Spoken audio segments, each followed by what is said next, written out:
आहे फाईल मध्ये इथे फाईलला क्लिक करायचं आपल्याला.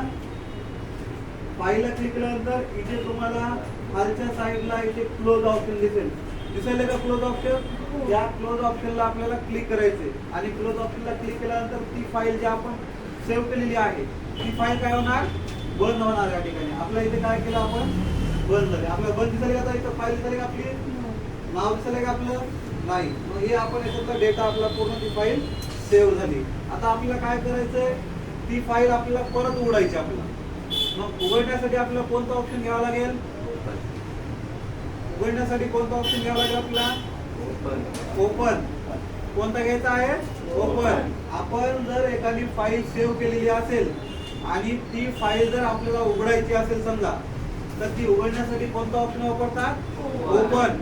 आता हे ओपन ऑप्शन कुठे असते, फाईल मेनू मध्ये. कुठे असते, फाईल मेनू मध्ये. पहिल्यांदा इथे काय करायचं, आपल्याला फाईल मध्ये क्लिक करायचंय. फाईलला क्लिक केल्यानंतर तुम्हाला इथे